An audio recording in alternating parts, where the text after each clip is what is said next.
ಜೈ ಭೀಮ್. ನಾನು ದಲಿತ ಟೈಗರ್ ಸಂಘಟನೆಯ ರಾಜ್ಯಾಧ್ಯಕ್ಷ ಅರುಣ್ ಮಾತಾಡ್ತಾ ಇದ್ದೀನಿ.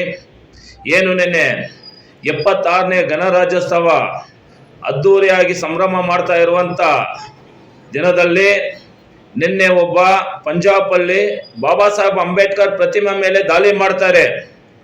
ಅವನನ್ನು ಕೂಡಲೇ ಬಂಧಿಸಿ, ಅವ್ರ ಹಿಂದೆ ಯಾರ್ಯಾರು ಇದ್ದಾರೋ ಅವ್ರನ್ನೆಲ್ಲರನ್ನು ಬಂಧಿಸಿ, ಅವನ್ನ ಬಂಧಿಸಿರುವನ್ನು ಗಲ್ಲುಗೇರಿಸ್ಬೇಕು. ಯಾಕೆ ಹೇಳ್ತಾ ಇದ್ದೀನಿ ಅಂದ್ರೆ, ಆಮ್ ಆದ್ಮಿ ಪಕ್ಷದವರು ಅಲ್ಲಿ ಆಡಳಿತ ಮಾಡ್ತಾ ಇದ್ದೀರಾ, ಕೂಡಲೇ ಅವನನ್ನು ಗಲ್ಲುಗೇರಿಸಿ ಅಂತ ಹೇಳಿ ಸಂದರ್ಭದಲ್ಲಿ ಹೇಳ್ತಾ ಇದ್ದೀನಿ. ಇದನ್ನು ತೀವ್ರವಾಗಿ ವಿರೋಧ ಮಾಡ್ತಾ ಇದೆ ದಲಿತ ಟೈಗರ್ ಸಂಘಟನೆ. ಹಾಗೂ ಮಗಾ ಕುಂಭಮೇಳದಲ್ಲಿ ನಿನ್ನೆ ಘೋಷಣೆ ಮಾಡಿದ್ದಾರೆ.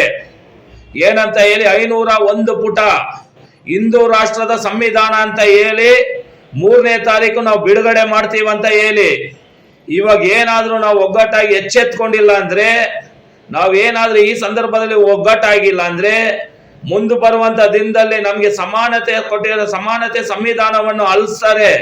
ನಮ್ಗೆ ಕೊಟ್ಟಿರುವ ಬಾಬಾ ಸಾಹೇಬ್ ಅಂಬೇಡ್ಕರ್ ಕೊಟ್ಟಿರುವಂತ ಪ್ರತಿ ಒಂದು ಹಕ್ಕನ್ನು ಇವ್ರು ಕಿತ್ಕೊಂತಾರೆ. ಈ ಜಾತಿವಾದಿಗಳ ವಿರುದ್ಧ ಕೂಡಲೇ ನಾವು ಒಗ್ಗಟ್ಟಾಗಿ ಹೋರಾಟ ಮಾಡಿ ಇದನ್ನ ಇಲ್ಲೇ ಸಮರ ಮಾಡಬೇಕು. ಇದನ್ನು ಇಲ್ಲೇ ನಾವು ಮುಕ್ತಾಯ ಮಾಡಿದ್ರೆ ಮಾತ್ರನೇ ಮುಂದೆ ಬರುವಂತ ನಮ್ಮ ಪೀಳಿಗೆಗೆ ಉಳಿಗಾಲ ಉಂಟಂತ ಈ ಸಂದರ್ಭದಲ್ಲಿ ಹೇಳ್ತಾ ಇದ್ದೀನಿ.